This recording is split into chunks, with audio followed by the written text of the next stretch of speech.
I am hopeful that you are still enjoying Zimbabwe. Welcome, and I'm supposed to say a few words here. I want to start with the story of Zimbabwe in 1980. And I want to give an example of my constituency. My constituency is in Gokwe South. It's a district of about 400,000 people. In 1980, the district had only one secondary school and a few primary schools.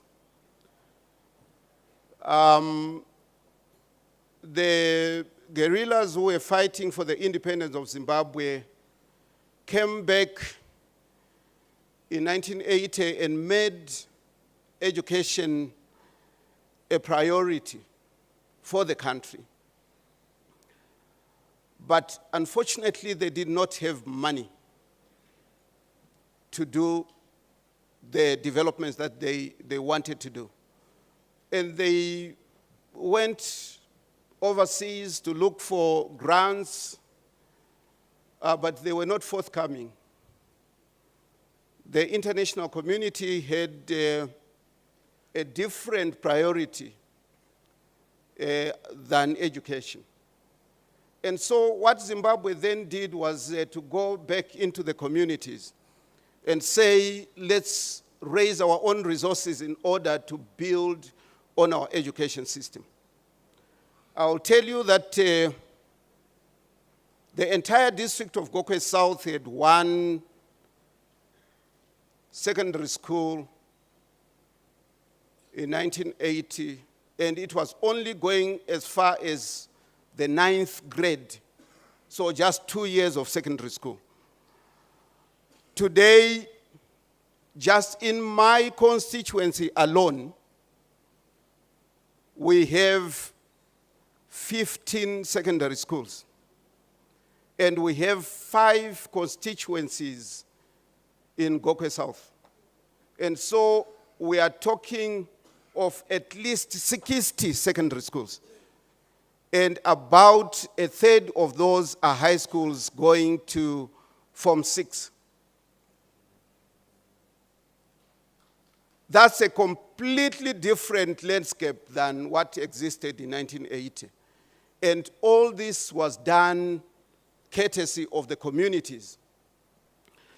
We then moved to, we adopted this approach everywhere. Even government schools that were built by the government are now run by communities. What we do as government is to provide about this year, for example, in 2019, we are going to put $1.13 billion from the government into education. But a lot of that money still goes to just the employment cost. Maybe about 91% of that money goes to employment costs. So in effect, the development of our schools in Zimbabwe runs from the contributions of the communities. We have a system of levies. We have school development committees at each school, and they peg the amount of levies that should be paid. And our calculation is that what the communities contribute is upwards of $1 billion as well. And this is the money that is going into the running of the schools on a day-to-day basis. It's the money that is going into the further development of infrastructure at schools. It's the money that we are using for digitization. However, communities are different. There are some communities that can afford. I'm not too worried as a minister of primary and secondary education about most of the schools that we find in Harare and in Bulawayo, and in other urban areas. There is a big divide between Harare, for example, and Gokwe, where I come from, or Harare and Binga, which is one of our poorest districts.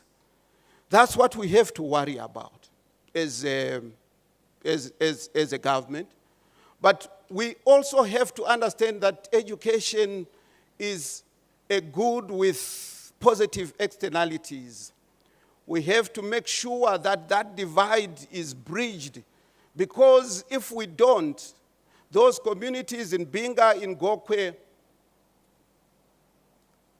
will not be able to provide sufficient investment into the education of those areas, which means we'll lose on innovators, on doctors, on engineers who would have come from those areas. So we have to find a way in which we can equalize opportunity.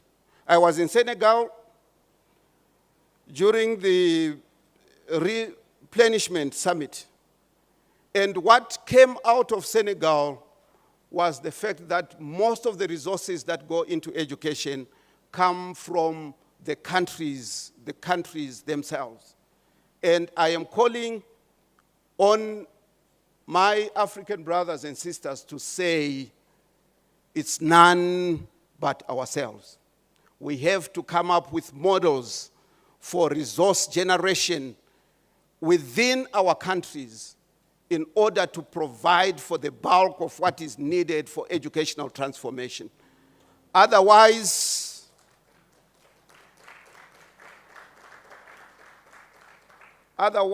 this fourth industrial revolution is going to leave us behind. Otherwise, we are going to remain in the 19th century when the rest of the world is marching into the 21st century.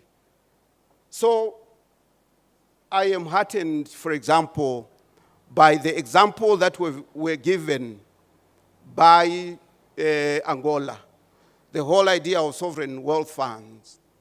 It doesn't matter the amount of natural resources you have, but just working on that idea of a certain percentage coming from our natural resources. It could be land, it could be mineral resources, going into a ring-fenced account that focuses on social development, primarily education and health, is a noble idea. And I think if we haven't started, we have to start now.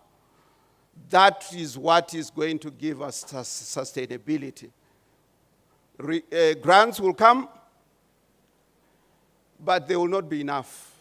In Zimbabwe, government and communities put in more than $2 billion into education. Our international partners only contribute something like $50 to $60 million. So it's a drop in the ocean compared to what we want. We have to take care of issues of equalization of opportunity. We have to consider especially the girl child, break down the cultural barriers, break down the religious barriers to make sure that girls and boys have equal opportunity to be educated. After all, it is said if you educate a woman, you have educated the world. But if you educate a man, you have educated an individual. Finally, let's go into today, but with the thought of how do we make our investments sustainable. And I'm saying they only become sustainable if the bulk of the resources are coming from the countries themselves. So thank you very much. Let's go into the next panel. Thank you. So if we could welcome the chair of the panel session on educational transformation to deliver sustainable outcomes. Karen Kester, who's Deputy Director of Education Service for Cambridge Assessment International Education. Morning, Karen. And then we have Honourable William Tate or Nasha, who's the Deputy Minister for Education, Science and Technology for Tanzania. Honourable Deputy Minister. Honourable Maphoka Motoboli, who's the Deputy Minister for Education and Training for Lesotho. Khady Diop, who's the Secretary General for National Education for Senegal. And finally, Adack Saidi, who's the Secretary for Education, Science and Technology, Malawi. Let's give them all a warm welcome. Welcome to the panel members this morning, and honourable ministers, distinguished guests, ladies and gentlemen. We have an interesting topic for the first panel session of today: educational transformation to deliver sustainable outcomes. Ensuring that any educational change is sustainable isn't easy, and I'm looking forward to the insights that the panel members are able to share from their experiences. So let's move to our first question, which I'll pose to the Honourable Minister Mavima. The implementation of a new curriculum is a central feature of the education sector strategic plan for Zimbabwe. How is the implementation being managed to ensure that there is a sustainable improvement in outcomes for students?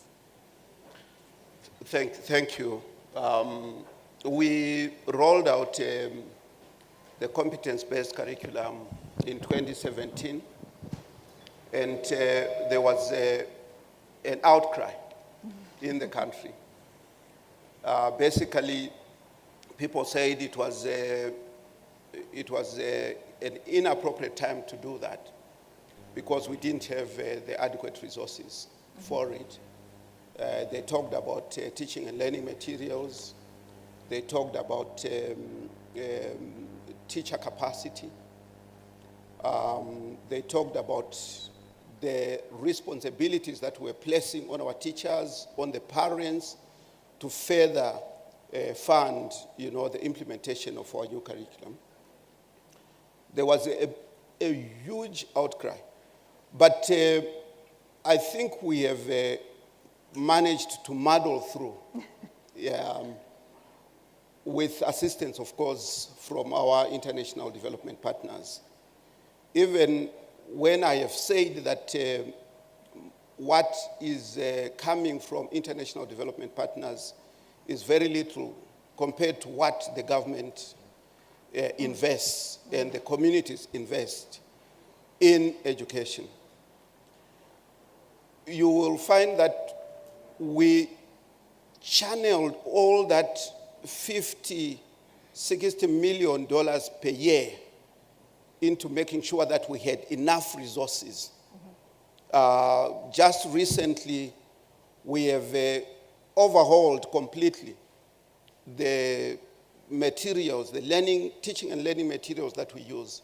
And we have used resources from GPE and what we call the Education Development Fund, which is a fund into which our various donors puts money into, and is managed here by UNICEF. Right. So we have gone ballistic in terms of printing the teaching and learning materials and distributing, especially to the schools that are hard to serve, the disadvantaged schools.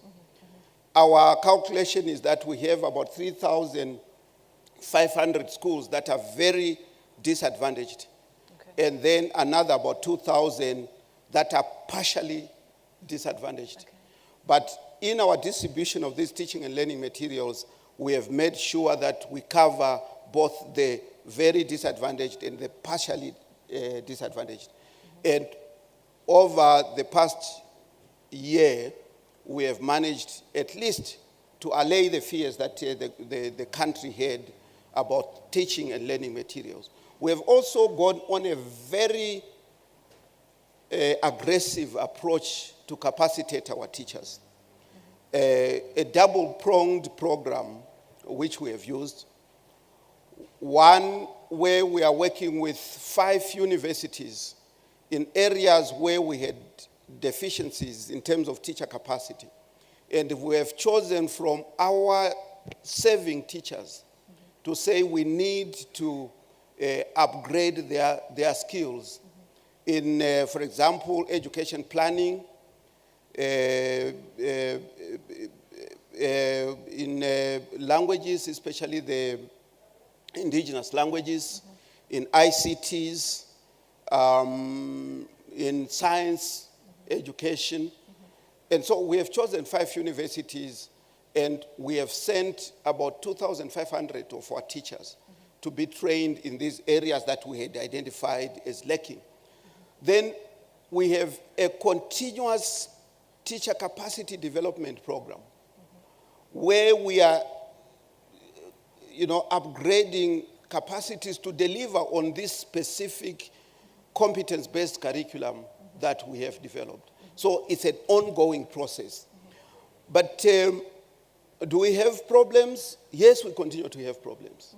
And we continue to muddle through. We continue to be aggressive in finding additional resources and partnerships that can deliver on the teacher training, on the teaching and learning resources, on leadership development. One thing that we have also seen, which needs to happen as quickly as possible, is mindset change. Throughout the entire sector, we need to reorient people to this competence-based curriculum, educational transformation, bringing our education into the 21st century. It's not an easy process, but it's a process that requires leadership at the top. It's a process that requires buy-in by everyone. It's a process that requires resources that you really have to find and deploy. Okay, thank you very much. And leadership was touched on yesterday as well as being very important in bringing about these kinds of change. But interesting, you mentioned there also working with the communities, and actually getting the communities buy-in is a really good way of ensuring things are sustainable in the long term. So thank you for that. Yeah. No. I'll turn now to Honourable Minister, Deputy Minister Ole Nasha of Tanzania. And you've spoken recently of how the Tanzanian government expects to see an increase in the education loan beneficiaries. And earlier this year, your government increased the education budget. What are your priority areas to allocate this increase in spending to ensure sustainable outcomes? Many thanks. It is true that, for the last 3 years, the government of Tanzania has increased its budget in education. For the last 3 years, the government is implementing a fee-free basic education. And that is to say that from 2016, all students going to primary and secondary school, lower secondary, are going to school for free. And the government is spending about $10 million every month to foot the bill that was otherwise footed by parents before 2016. But we have also seen a very big increase when it comes to students going to institutions of higher learning because the government has increased the amount of money that is going to loans for students of higher learning, to the extent that from 2016, the number has increased from 100,000 students to 124,000 this year. Yeah, so that is to say an increase of about 24,000 students in just 3 years. So this has seen a very big increase for the education budget, to the extent that the education budget is now taking some 21.2% of the national budget. Wow. So besides the free basic education and also increasing opportunities for higher learning institutions, the government is also spending a lot of money to improve the learning and the teaching and learning environment for all aspects of the education sector, literally from pre-primary to, to university. In terms of priority, for higher learning, the government has worked out the loans budget in such a way that it allows inclusion. That is, the first who benefit are those that need the loan most, and this includes students with special needs, but also orphans, the poor of the poor. And then from there, the priority is set in a manner that that allows students taking courses that are considered to be important for national development, get the first priority. So ICT, agriculture, transport and logistics, science and technology, tourism, are getting a priority. But we also give priority to those students taking courses, that are going to fill the gap that we have in the national, if you like, employment system, because we lack a few experts in areas like health, but also education. Yeah. And in education, priority is given to science, those studying science. Yeah. So for them, they get a loan 100%. So these priorities are set in a manner that gives, if you like, prevalence to areas which we think are important for our social and economic transformation. Okay. Thank you very much. And that's a really large proportion of the national budget that you're now allocating to education, and really interesting that you're focusing on those that need it most, but also you've got quite a strategic view of the areas that you're looking to ensure will support your economy also going forward. Yes. Thank you very much. So I'll move now to the Honourable Motoboli, Deputy Minister in Lesotho. So in Lesotho, you've been implementing a new curriculum through your primary grades and also moving to a system of continuous assessment. So you no longer have an end of primary examination. Now, we heard last year from your predecessor that the intake to secondary schools is based on catchment area rather than examination results. So I wonder, have there been any unexpected consequences of this change, and how are schools adapting to this new approach? Thank you. The implementation of this new curriculum comes from the Curriculum and Assessment Policy of 2009 and is now at grade 8. It is an integrated curriculum which is inclusive and learner-centered. These policy changes have had major positive and negative impacts. On the positive side, the following have been achieved: improved access to both primary and secondary education in terms of transition from primary to secondary and enrollments. The transition from primary to secondary has increased from 74% in 2012 to 77.3% in 2016. The enrollments in the secondary school has seen a steady increase of 0.06% in 2016 and 0.32% in 2017. Maximum utilization of the school facilities. Students learn in the close proximity in their homes, which is more favorable, and they are more accustomed to living conditions. Reduced cost to the parents or guardians. The unexpected challenges of the changes are as follows: the uneven distribution and capacity of secondary school in regard to the demands of students from primary schools. The secondary school are predominantly located in the lowlands, with districts having 1.4 ratio of secondary to primary schools, while the highlands have the ratio as high as 1.7 ratio. This means that in the highlands, one secondary school is expected to take graduates from 7 primary schools. The capacity of the secondary schools against the need of the primary graduates, learning spaces and facilities, 1,478 primary schools and 341 secondary schools is insufficient. Implementation of the complicated criteria of selection, aptitude tests by school, non-compliance of the schools. decline in budget allocation for catchment in taking the following the implementation of the curriculum which affected the following: hiring of sufficient teachers, provision of teaching facilities. The schools have adapted to the changes at the different rates, which some struggling and while others doing very well.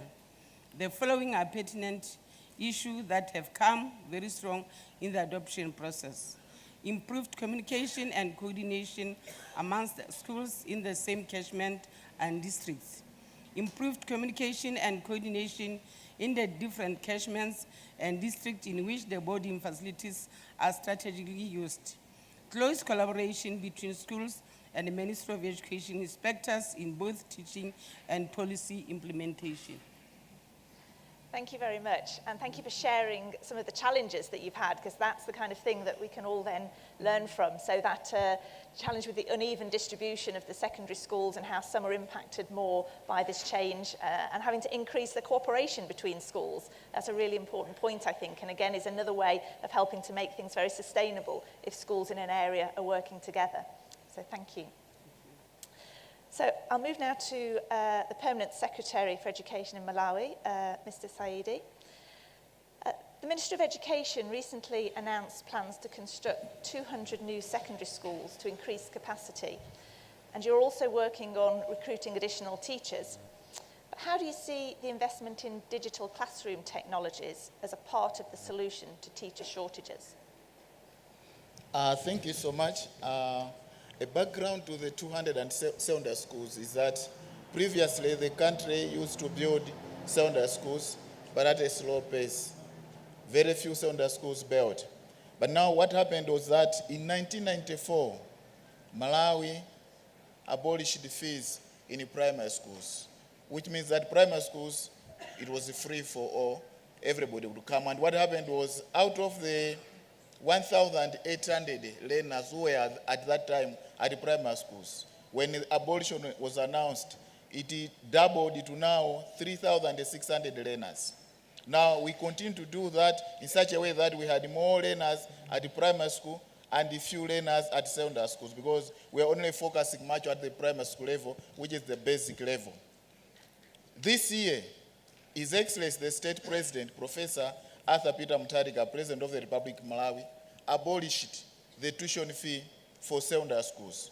And what it means that now we have more learners, even at secondary school. There will be no dropouts, because people used to drop out because some could not pay fees. But now that the fees has been abolished at secondary school level, there will be more learners. So it took the political will to ensure that this year, coming December, January, and a few months, we should build almost 200 new secondary schools. And by building these 200 new secondary schools, it means that we'll create more space at the secondary school level. Because what has been happening is that you have more learners, and when they reach standard 8, so many will pass, but not all will go to the secondary school because of the limited spaces. But by increasing the number of secondary schools, it means that now more learners will be able to transit from the primary to the secondary school level. But now by transiting to the secondary school level, government has also noted that we need to ensure that science is a priority in these areas. And by doing so, we are making sure that we are building more laboratories in all these secondary schools. We are training our teachers in sciences, and we have built a dedicated university meant for teachers of sciences, where those teaching mathematics and sciences should be able to go, but also have increased even in spaces. We have refurbished our universities, public universities, such that we have built more laboratories. We are also increasing even bed space to ensure that more and more learners transit and more learners indeed enjoy the sciences that are there. But not only that, we have also noted that still at the primary school level, we need more to do more. And we are building new additional 3 teachers training colleges. Previously, the capacity that we are taking at the teachers training college was only 60%. But beginning this year, we have increased that capacity from 60% to 100%, which means that all beds are filled, and therefore we'll have more teachers, which means as we are building those more secondary schools, we will also have more secondary school teachers. But also we continue to train science teachers through the program known as the SMASE with the support of the Japanese government. And we believe that by doing so, we will promote sciences. And by promoting sciences, in one way or another, we are also promoting innovations. By introducing the primary schools, free primary school, we built what we call community-day secondary schools. And some of the community-day secondary schools were built by the communities. And because the communities could build only the structures, forgetting about the libraries and the laboratories. So as government, we are continuing building laboratories for these community-day secondary schools. We are continuing sending teachers to these community-day secondary schools so that they are able to teach effectively, and therefore the products that come from the community-day secondary school should be the same as those that come from the normal or conventional secondary schools. And where there are no laboratories, government is able to buy mobile labs that are provided in those community-day secondary schools, so that the community-day secondary schools and these other institutions, they should be almost be the same. So government is doing a lot in those areas, and we believe that issues of science, ICT, is also prominence in our schools, and we ensure that we have science labs, also ICT labs in these various secondary schools that we are going to build as a country. Thank you. Thank you very much.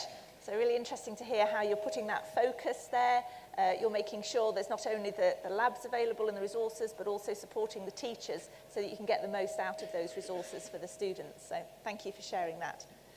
So I think we might need some help here just to make sure that Mrs. Diop has got a working translation unit, please.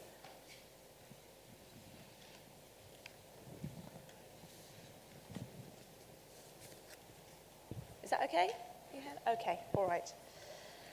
So Secretary General Diop, many countries experience challenges in implementing education change consistently between rural and urban settings. And could you explain how you are approaching this in Senegal?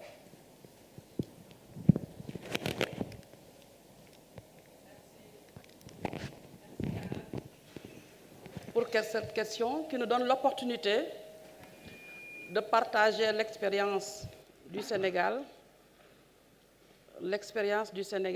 en matière de gestion des changements, mais aussi l'expérience du Sénégal en matière de gestion des disparités entre milieu urbain et milieu rural.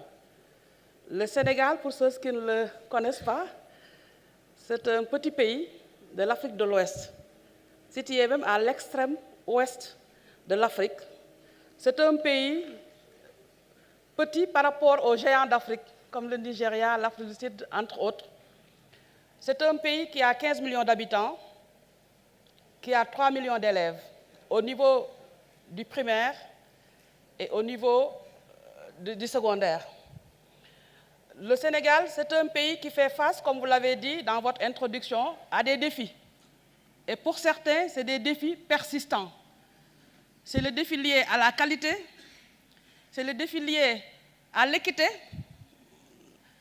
l'équilibre entre zones urbaines et zones rurales, entre autres, et à tous les niveaux, mais c'est aussi le défi lié à la gouvernance. Comme vous le savez, vous l'avez dit tantôt, tout changement est difficile, surtout dans le domaine de l'éducation où les acteurs sont réputés quelque peu conservateurs. Mais le Sénégal a résolument pris l'option d'aller vers des réformes autour de ces 3 axes stratégiques que je viens de dégager, mais des réformes aussi qui assurent l'équité à tous les niveaux et dans tous les domaines. C'est la raison pour laquelle nous avons pensé qu'au niveau de la qualité, il nous fallait mettre le focus au niveau des premiers apprentissages. Et pour ça, je vais peut-être partager quelques indicateurs pour notre système éducatif qui nous ont poussés à ces réformes. Les indicateurs, c'est d'abord le taux brut de scolarisation. On est à 87%, on n'a pas encore atteint la scolarisation universelle. Les indicateurs de performance au niveau du Sénégal, c'est le taux d'achèvement. Nous en sommes à 65% pour dire qu'il y a encore une frange importante d'apprenants, d'élèves qui ne réussissent pas l'école. Les indicateurs au niveau du Sénégal, c'est aussi le taux d'abandon, qui est relativement important, c'est autour de 10%. Donc ça, c'est déjà un problème. Donc nous avons engagé ce vaste programme de réforme et nous avons décidé, au niveau de cette réforme, de mettre le focus sur la transformation numérique. Nous allons vers le développement du numérique pour essayer d'activer des leviers qui vont nous permettre d'améliorer la qualité de notre système éducatif. Et à ce niveau, nous avons mis en place, et c'est dans une dynamique d'équité, pour tenir compte des besoins des uns, des autres, mais aussi des besoins du monde rural et du monde urbain. Je pense que nous avons mis en place un système d'information et de management de l'éducation basé sur un management digital. Au niveau donc, de l'informatique pédagogique, au niveau de l'amélioration des enseignements, de la qualité des enseignements apprentissage, nous avons essayé donc d'utiliser l'informatique au niveau donc de la conduite des activités d'enseignement apprentissage, au niveau de la conduite des activités d'évaluation et à tous les niveaux. Au niveau donc, du management, la gouvernance, le pilotage du système, nous avons aussi voulu aller vers un management digital, comme je l'ai dit, et c'est ça qui permet à tous les niveaux, niveau central, niveau déconcentré, d'accéder aux données. Parce que les données sont importantes et les données relèvent d'une préoccupation au niveau donc, du Sénégal. Je pense même que c'est au niveau de tous les pays, la gestion des données, les données fiables et des données pertinentes qui puissent aider à une bonne prise de décision. Donc, au niveau du Sénégal, nous avons engagé cette réforme, mais comme vous l'avez dit, les réformes sont difficiles. Nous faisons face à des défis à ce niveau pour la conduite du changement. Les défis, c'est déjà la connectivité. Je pense que ce que nous partageons, on a suivi hier la présentation du Zimbabwe avec la connectivité, comment faire pour que toutes les zones soient touchées, pour qu'aucune zone ne soit laissée en rade. Je pense qu'à ce niveau, nous avons même mis le focus sur les zones dites rurales, parce que c'est à ce niveau que le problème persiste. Et à ce niveau, nous avons, parce que c'est un problème qui dépasse le ministère de l'Éducation seulement, c'est un domaine qui doit être pris en charge par le gouvernement dans son intégralité. Le défi lié à la connectivité dépasse le simple ministère de l'Éducation. Et c'est dans ce cadre-là que nous avons mis à profit la fibre optique au niveau donc, du gouvernement pour essayer de toucher, donc de desservir toutes ces zones qui sont reculées, qui sont souvent enclavées, pour leur permettre d'accéder donc à cette connexion. Il y a aussi le défi lié à l'équipement que nous partageons avec aussi beaucoup de pays. L'équipement, c'est la mise à disposition du matériel requis en termes d'informatique, d'équipement, d'ordinateur au niveau des écoles, mais aussi au niveau des apprenants.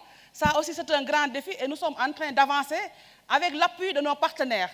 Nous sommes appuyés, nous sommes soutenus dans cette volonté d'aller vers le numérique par nos partenaires. C'est Microsoft, c'est Intel, c'est JP, et nous avons beaucoup de partenaires, la Sonatel, notre société nationale de téléphonie au niveau du Sénégal, qui nous soutiennent et qui nous appuient. Nous avons aussi le dernier défi lié donc, à ça, le système d'information, c'est aussi le défi lié à la formation des acteurs. Je pense que dans la conduite du changement, il faut susciter l'appropriation par les acteurs. C'est très important, le portage et l'implication à tous les niveaux. Et au Sénégal, non seulement nous mettons au cœur les apprenants, nous mettons au cœur les enseignants, mais aussi et surtout, nous mettons à contribution la communauté pour un portage à tous les niveaux donc, de cette réforme pour aller véritablement vers des résultats. Thank you very much. And again, another reminder about the importance of the community and the ownership of what's happening throughout the different settings. And another point you made about the actors in education often being quite conservative, so that can be quite a challenge to bring people along. But certainly the kind of data management and using information to help you look at the rural and urban and their different needs is a really useful point. Thank you very much. So I'll return, if I may, to the Honourable Minister Mavima. You touched on the professional development of teachers a little in your previous answer, but we know that teachers and school leaders are pivotal to the success of an education transformation programme. Could you give us a little more detail on how you are developing teachers and school leaders through your strategic plan, please? Okay. Like I said before, we have a double-pronged program. One that takes our teachers and places them within 5 universities. The University of Zimbabwe, for example, We have sent our teachers there for courses, especially in building and planning. So it's actually for infrastructure development. So we have sent teachers there. Midland State University, which is in Gweru, is focusing on issues of ICT. So we have sent our teachers to Midland State University to upgrade their skills in ICT. And as we do that, we make sure that there is representation of all our provinces. The idea is to capacitate these teachers so that they can cascade the training once they have been capacitated. Great Zimbabwe University is focusing on indigenous languages. Our constitution of 2013 recognizes 16 languages in the country. The sign language is one of them. English is really our language of instruction generally. But it means that there are 14 other indigenous languages, and a lot of them were not sufficiently developed for instruction. And so we needed to develop the teachers. So we have used Great Zimbabwe University as the center where we are training our teachers, upgrading their skills, and then returning to the specific regions in order to, teach those languages.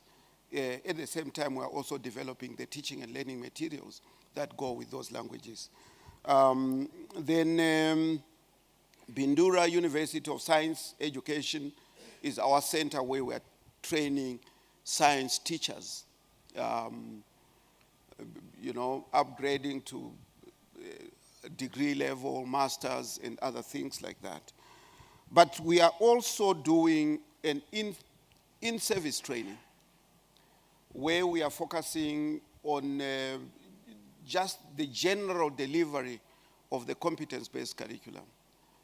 We know that we are saying the teacher is now more a facilitator than the repository of all the knowledge that learners want.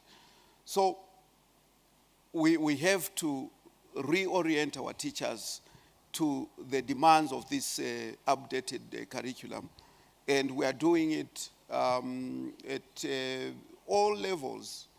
We have the school level, for example, manuals get to the school, and the school constitutes itself into a capacity development unit. Then we also do it at what are known as cluster centers. We have about 1,300 schools across the country that are cluster centers. So some of the continuous professional development takes place at these cluster centers. And then we also sometimes do it at the district level. We have just finished the capacitation of clothing technology teachers. We divided the country into northern and southern parts, brought in, I think at each time about 44 teachers, bringing their skills to where they can go and teach not the typical fashion and fabrics that we were teaching previously, but clothing technology, which is a higher level course. And we are saying this then can go and, cascade this training. So there is also specialized learning area capacity development that we are doing. Then we have a continuous program for educational leadership, where our heads of schools, our deputy heads of schools are always in these programs in order to upgrade their capacities. Sometimes it's just courses to say, how do you connect with the communities? How do you reach out to the communities as a source of support to the school? Some of the courses are on financial management, and other things like that. So we have this double-pronged program, and basically we use own resources from Treasury allocated to the ministry, but we also use, to a very large extent, the resources that we have gotten from Global Partnership for Education, as well as the Education Development Fund for continuous capacity development. Thank you for sharing that, and really interesting that you've got a two-pronged approach, but also you're doing it at multiple levels. So you're working pre-service training with various universities having different focuses. You've got things happening at school level with the capacity development units. Then you're working with clusters in regional groupings. So that is a way of helping to make things more sustainable as well, isn't it? When you're doing things at multiple levels and making sure that that's all coherent as a whole. Thank you very much. I'll return now to Deputy Minister Ole Nasha. And given Tanzania's commitment to youth development, in your view, what are the key curriculum reforms that should be pursued by your ministry to reflect the real-world situation that are faced by students when they leave school? Yes, many thanks. Yes, it is true that the many reforms that we are taking as a country require a serious overhaul of the existing curriculum so that our youth can be taught and brought in a manner that is tuned to the realities of the modern day world. So what the government is doing at the moment is, first of all, because we are now trying to work towards achieving middle income status by 2025. We have seen that there is no way we can achieve that if we do not have industrialization. And this is why over the last 3 years, the government has managed to put an enabling environment which has allowed the emergence of about 3,000 new industries. But because of this, we have seen that there's no way that we can reach a middle income status and actually go to an economy that is based on industrialization if we do not have the necessary skills going forward. So the first policy area where the government is working on for the youth is skills development. So the government is implementing a national strategy for skills development whereby we intend to build the capacity of all institutions that are training our youth so that they take skills development as part and parcel of whatever they are teaching. And this way, we are now developing a national skills council, which will be mandated, among others, to oversee a permanent development of an environment where skills is literally mainstreamed in everything we do. But apart from skills development, we also think that if we are to compete, with the ever-changing world, which requires, among others, of modern technologies and science and technology, we have started implementing a TVET policy, which we think will be helpful to assist our country to make sure that we have a competent labor force, that is going to help us in our industrialization drive.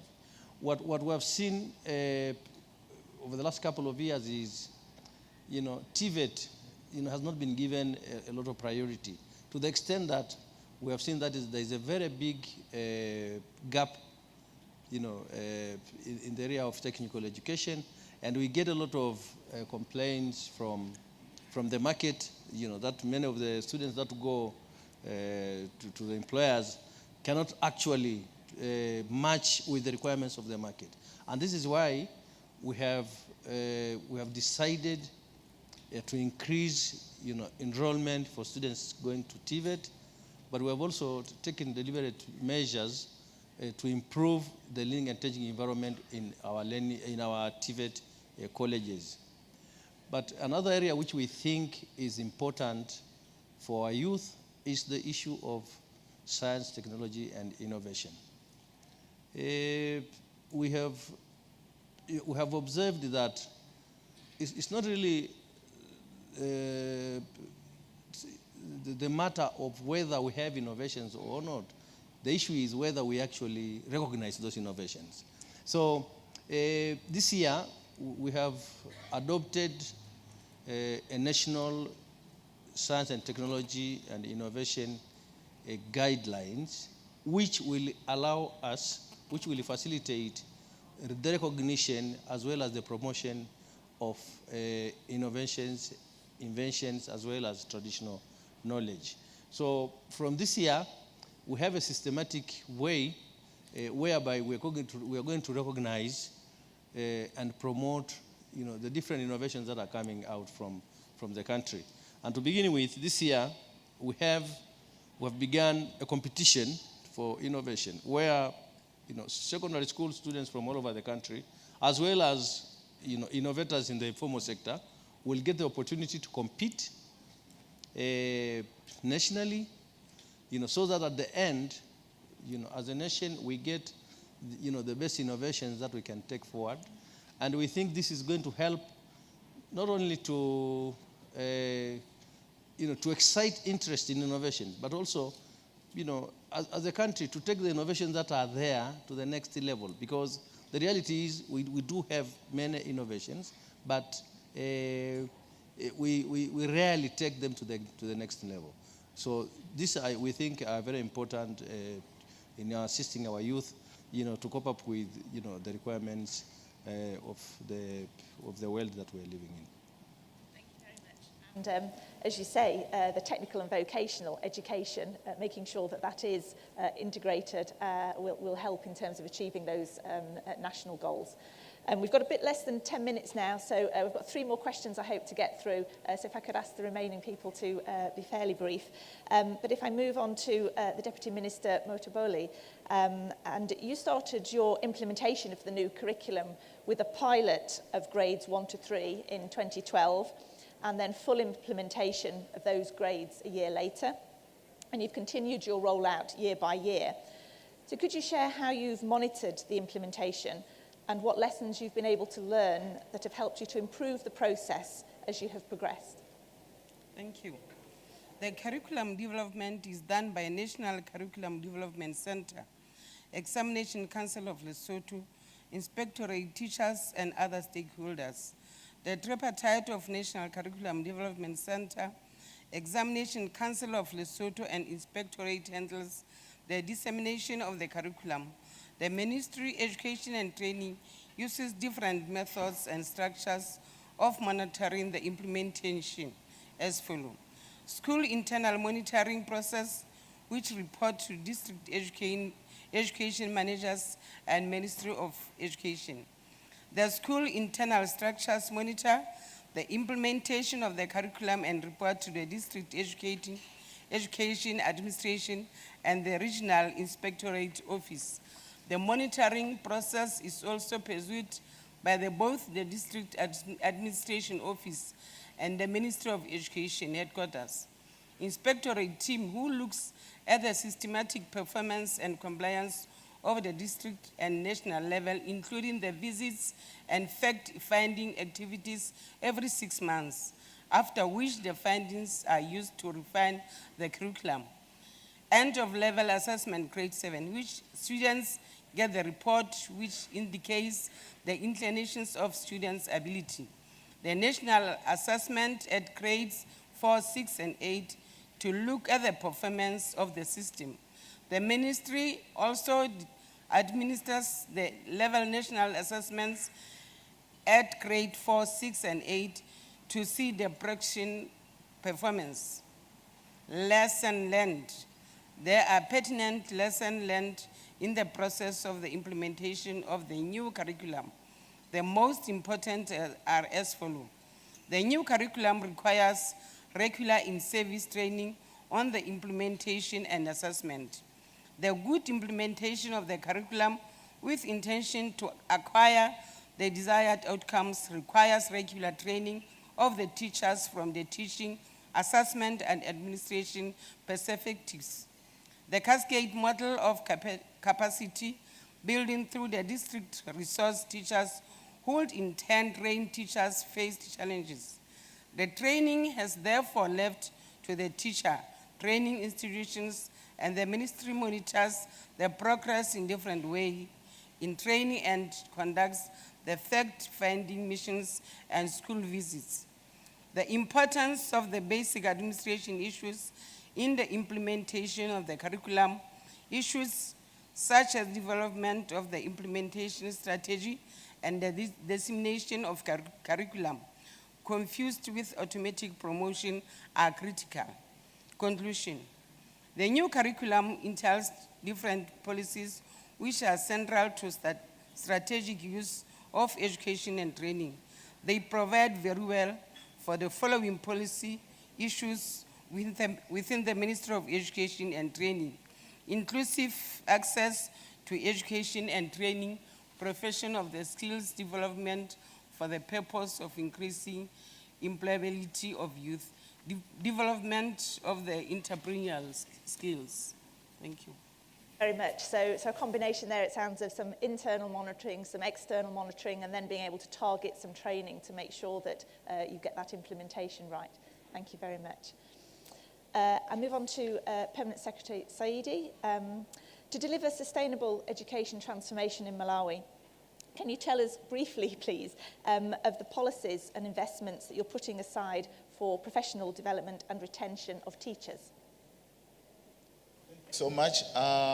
Malawi, being mindful of the Agenda 2063, which talks about the Africa we want, and the Sustainable Development Goal 4.1, we have our overarching policy, which is the Malawi Growth and Development Strategy 3, which puts education as a priority, but also at the same time as a catalyst for development of the country.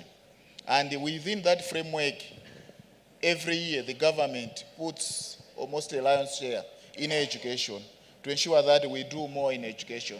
And I just want to agree with what the Honorable Minister, Professor Mavima, talked about when we went to the replenishing conference of the GP, where indeed as countries we are mandated to do more because the support we get is very little. Therefore, we have to ensure that we do more ourselves and provide more resources to our education sector.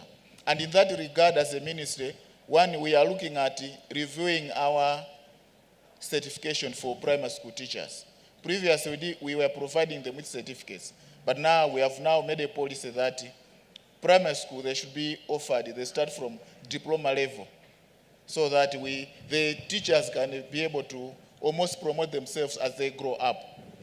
Not only that, we are also looking at reviewing our Science and Technology Act to ensure that issues of innovations are paramount in that act. But also at the same time, as a country, we are looking at doing more monitoring and supervision of our teachers through our department, which is the Department of Inspectorate and Advisory Services, to ensure that what teachers do there is in tandem to what we want as government, and they are maintaining the standards that are there for us to achieve our sustainable development goals. But also as a country, we are looking at the teachers that come from whether at secondary school level or at any level. We know that we need to promote the teachers. And in doing so, we have a project known as the Skills Development, funded by the World Bank, where we are training teachers at the university with masters to doctorate, and those with doctorate to other levels, so that they are professors, so that we are able to have a pool of talented teachers, lecturers, that can move our education forward. And we can only do that when our teachers are well educated. So that program is paying dividends, because almost in all colleges, and we established what we call a National Council for Higher Education that monitors all these institutions to ensure that what is done, the level of education that is provided, the teachers that are there, the lecturers that are there, they are in agreement with what is wanted. So in so doing, we are doing almost quite a lot. And also, finally, we are happy that as African Union, they set aside a committee of 10 heads of state that is championing education, science, and technology in Africa.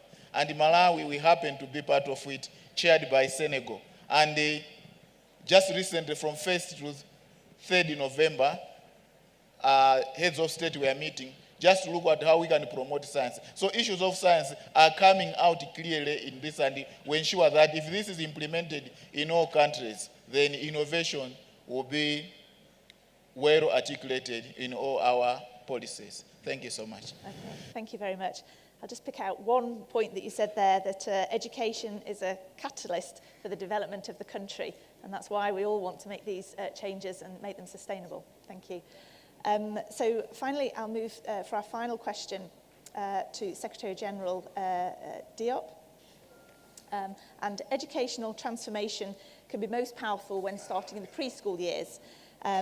Could you explain briefly, if you could, the benefits you're seeing from the Kester Tout Petit programme, which is a model for the development of children in those preschool years? And we don't have much time, so if you could be short. Thank you.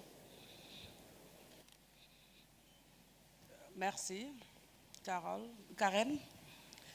Je pense que lors d'une première intervention, j'avais parlé des défis auxquels notre système éducatif était confronté au niveau du Sénégal.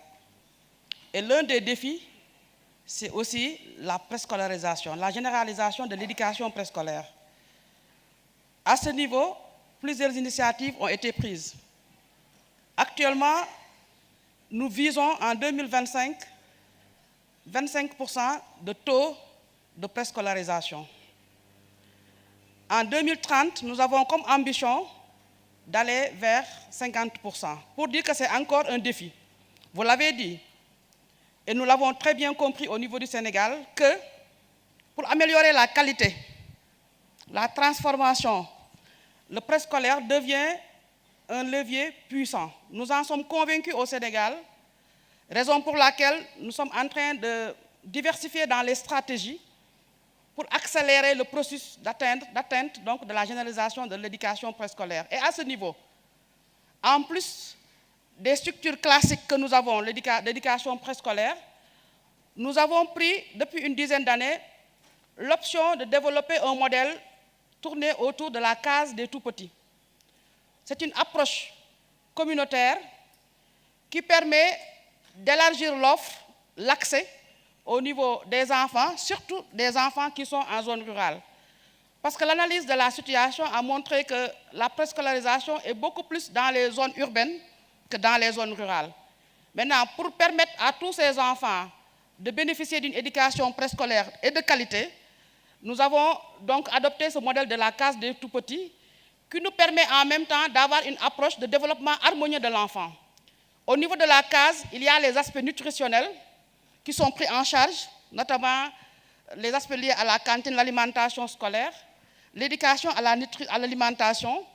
Il y a les aspects liés à la santé, avec les pesées, les vaccinations, etc., qui se font, le suivi médical des enfants. Il y a les aspects liés aux activités d'éveil scientifique. Il y a aussi les activités liées à l'initiation scientifique et technologique.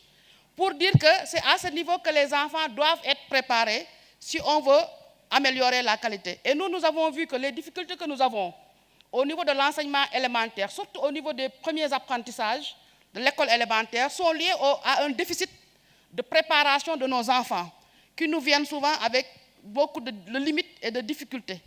Et surtout par rapport à la langue d'enseignement, nous avons vu que nous utilisons une langue d'enseignement, le français, qui est pour nous aussi, en même temps, c'est notre langue officielle, mais en même temps une langue étrangère, dans la mesure où les enfants souvent viennent jusqu'à l'école élémentaire sans pour autant parler cette langue.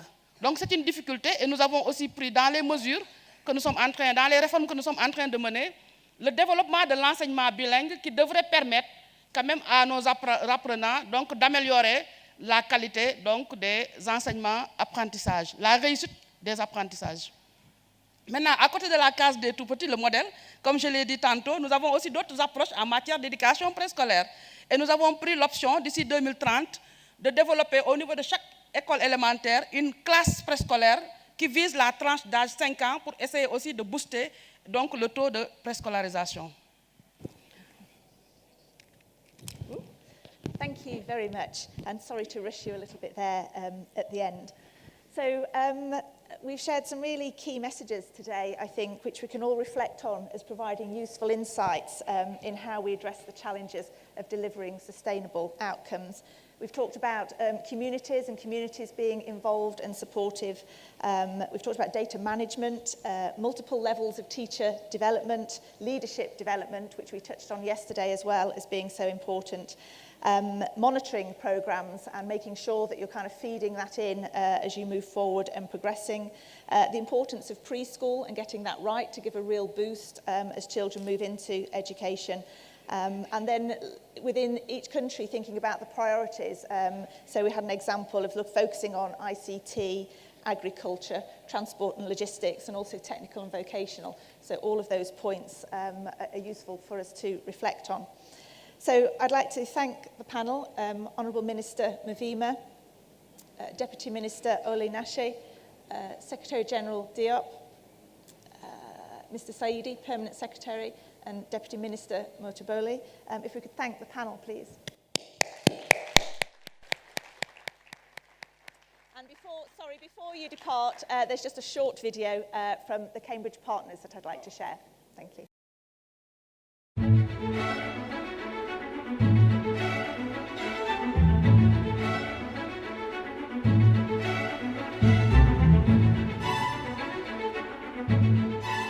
Sustainable development in education equips students with the knowledge, skills, attitude and values needed for an uncertain future. It encourages skills in critical thinking, problem solving and collaboration. It empowers learners to reflect and take responsibility for their actions, enabling them to tackle world challenges such as pollution, climate change, conflict, poverty and inequality.